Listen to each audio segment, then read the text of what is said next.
नमस्कार दोस्तों, आज की कहानी में आप सुनेंगे भंडारे वाले आलू की मजेदार और दिलचस्प दास्तां। मैं हूं आपका होस्ट और आप देख रहे हैं हिंदी कार्टून सुनो। तो कहानी शुरू होती है एक ऐसे परिवार से जहां परंपराओं और रिश्तों की मिठास खाने की महक में बसती है। लेकिन दोस्तों, इस कहानी में कई ऐसे मोड़ हैं जो आपको हंसाएंगे भी और सोचने पर मजबूर भी करेंगे। तो चलिए शुरू करते हैं।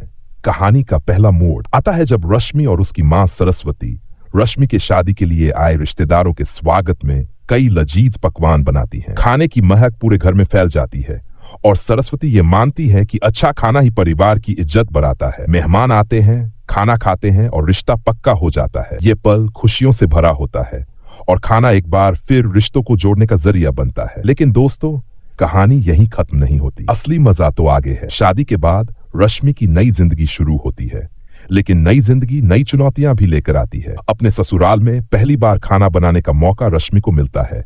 वह अपने पाक कला के हुनर से सबको खुश करना चाहती है, लेकिन यहाँ उसके ससुराल वालों की खास डिश होती है भंडारे वाले आलू। कम तेल और ज्यादा पानी में बनी ये साधारण सी डिश रश्मि को थोड़ी अजीब लगती है, फिर भी वह इसे बनाने की तैयारी करती है। पर कहानी में असली ट्विस्ट आता है जब पूरा परिवार शादी के भोज में जाता है और इतना खाता है कि घर लौटकर कोई खाना खाने के मूड में ही नहीं होता। रश्मि अपनी मेहनत पर थोड़ा मायूस होती है, लेकिन फिर उसे समझ आता है कि यहाँ रिश्ते स्वाद से ज्यादा अहमियत रखते हैं। एक दिन नया मोड़ आता है। गांव से कुछ रिश्तेदार मिलने आते हैं।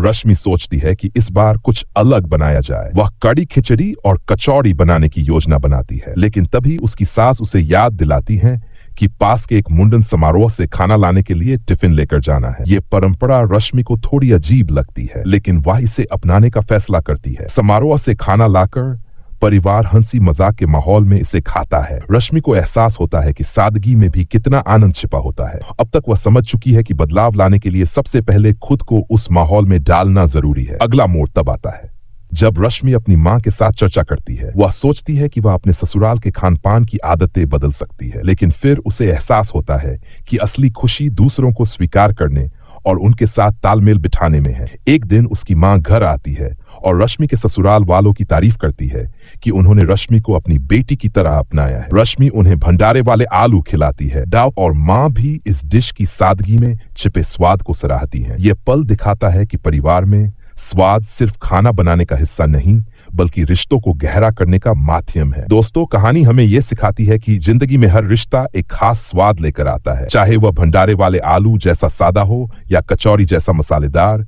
असली खुशी उस स्वाद को अपनाने और साझा करने में है। तो अगर आपको ये कहानी पसंद आई हो तो हिंदी कार्टून सुनो को लाइक, शेयर और सब्सक्राइब करना मत भूलिएगा। ऐसी और भी मजेदार कहानियों के लिए जुड़े रहिए हमारे साथ। धन्यवाद और अगली कहानी में फिर मिलते हैं।